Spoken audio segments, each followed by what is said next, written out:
right. Good morning, everyone. Welcome back to the Pizza on Ice Daily Show. My name is Rachel Selena, and I'm currently serving as the Chief Administrative Officer for ICE. And I'm happy to be here on a Thursday, right? I haven't jumped on a Leadership Thursday before. Usually I'm here on Friday speaking from my other role at ICE as a lead faculty in our endurance athlete division. So we're not going to talk anything running today. We're going to talk about communication. And mainly what I want to talk about is this idea of not listening, right? Sounds weird, but not listening and starting to interpret instead. So we often say, right, you've heard us say this at ICE if you've been around for a while, we say that people don't want to be heard, right? They want to be heard well. And that's true, right? I agree with that 100%.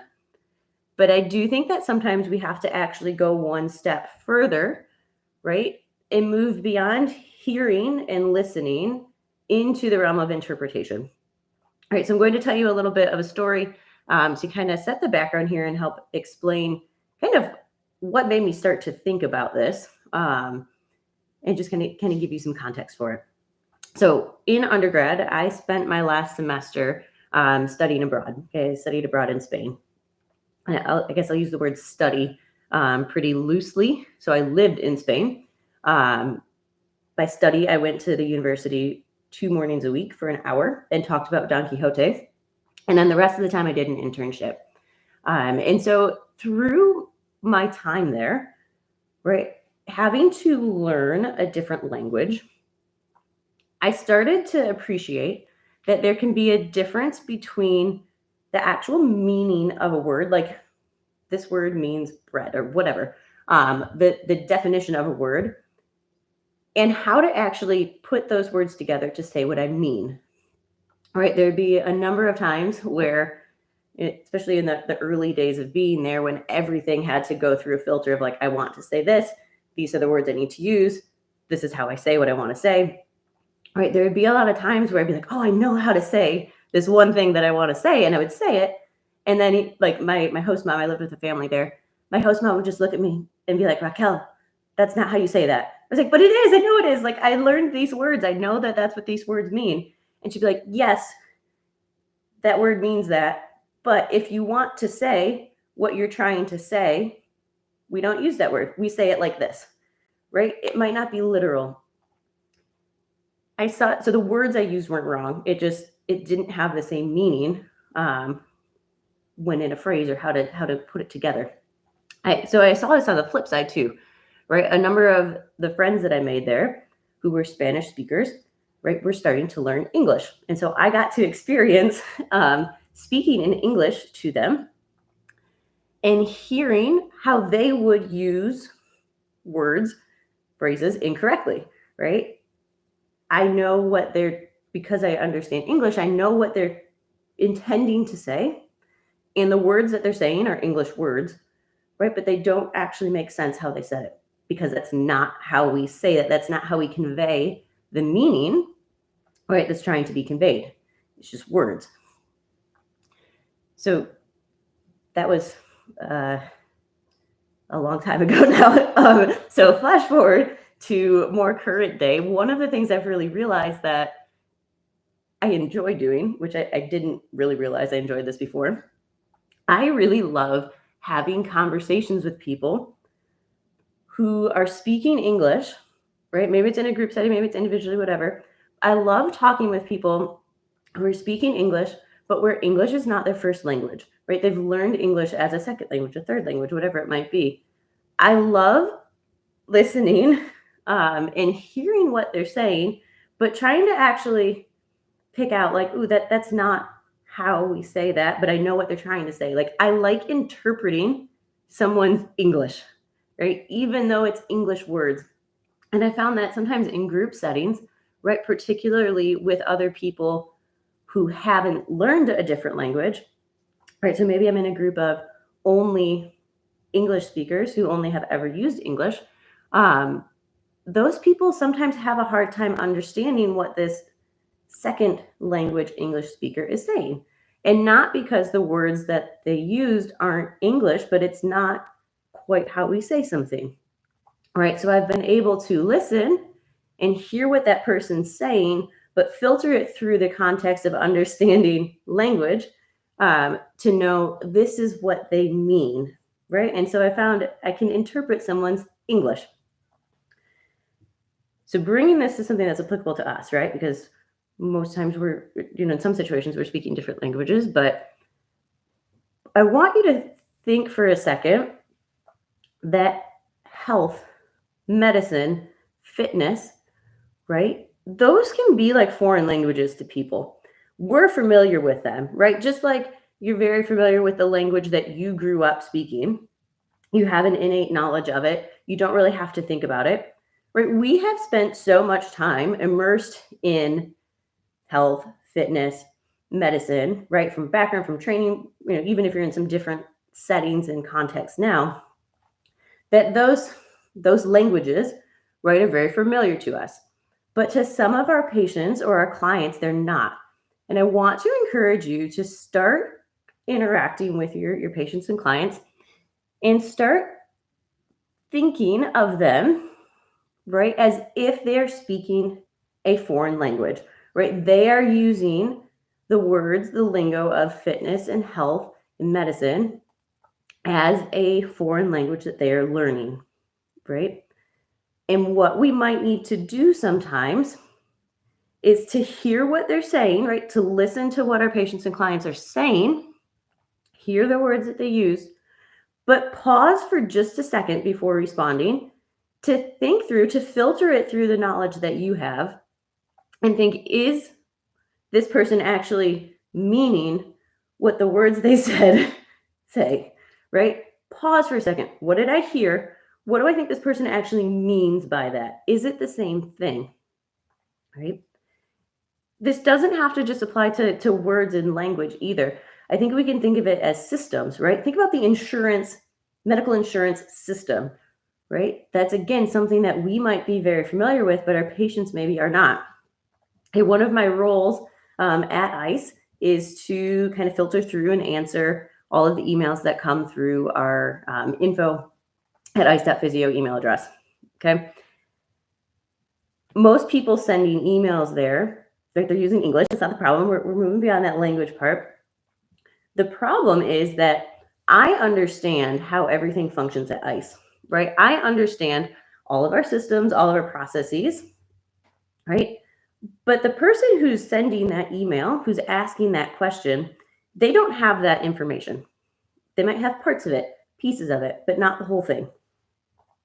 And so I found myself sometimes reading an email, immediately starting to respond, and then partway through that response, pausing for a second to think, wait a minute, I don't think this actually is what this person is asking for, right? I'm answering it a certain way because that's what the words that they use in their message would indicate. But I think there's actually something more, right? Knowing what I know, knowing the systems, right? They're asking this, but I think they actually mean something else. And what I found, if I pause and filter through those lenses that I have, I can give them a more full, right? Often more hospitable answer by trying to figure out what they're actually saying and meaning and intending instead of just what they actually wrote. So I think big picture, okay? Those are just like some examples, but big picture, anytime you have an intimate understanding of something, a language, a system, fitness, coach, whatever it is, anytime you understand something very well and the people you are interacting with maybe don't, you always should be interpreting and not just listening. You always should be looking for what their meaning is and not just the words that they're saying. Okay. The check here, right, is that you can't just assume that your interpretation is correct, right? You have to check it and make sure, hey, is this actually what you meant? I don't think it just stops there though, right? About correctness. I like things being accurate. I like things being correct. But we can take this a step further, right? It's not just about getting the absolute best information. That's important, right? Especially maybe in our like clinician interactions, trying to get our best data to help this person as much as possible. I think it goes beyond that to making a person feel, I don't want to use the word heard or understood, but to make a person feel validated, right? To making them feel cared for. And I started to make this connection kind of between interpreting and how it actually makes someone feel when we were reading Unreasonable Hospitality, right? We picked that as our first book for Q1 for our Read About It book club.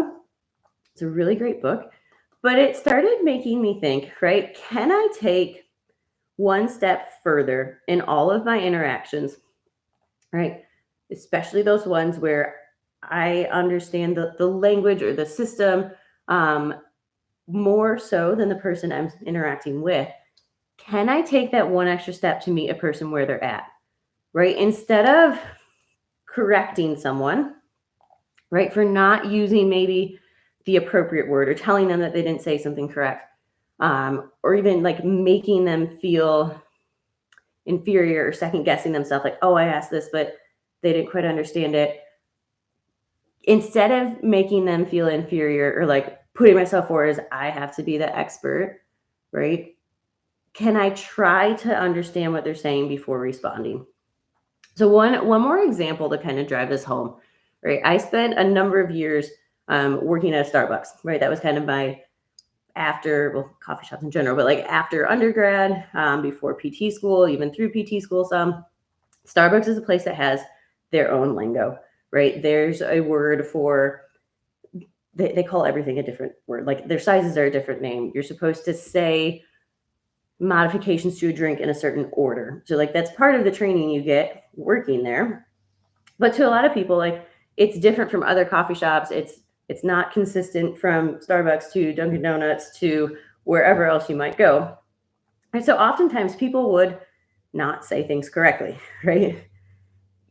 You get like the temptation, especially what I find for myself, is to immediately like, nope, it's not that. That's wrong. I want to correct, right? And not necessarily out of a like mean or negative intention. I want things to be correct and accurate. But maybe that person is not like, maybe they don't understand what they're trying to ask. So if I think first, right, take the knowledge I have, pause for a second and think, what is this person asking? Can I make them feel validated? Can I not make them question themselves, right? What I want you to think of doing, hear what someone is saying first, right? If we're not listening well, we're non-starting, right? We have to hear and listen well. But after you listen well, I want you to pause. Okay, it can be just a couple seconds, but pause and think about what they're actually saying, right? What does this person potentially mean with the words that they're using? And then ask for confirmation, right? I think it goes a long way, again, to make someone feel really heard, but also to bring them in, right? People coming to us, especially kind of in that clinic setting, or if you're in a coaching role, right? Those are places where people have some insecurity already. So it might have already been a big step for them to come to see you, to come to the gym. And then if they're also hesitant about like, oh, I don't really know how to like communicate here, right? Like they use these funny words that I don't really know what they mean. If I can make someone more comfortable there, okay, by not trying to correct, by not trying to like, oh, I don't get what you said. Like, can you say that again? Like, if I can take that step to interpret what they said first, right? I think this sets us up for a much more level playing field, right? Start thinking of your interactions, right, as someone speaking a foreign language. Can we interpret first and then check for that meaning? Perfect.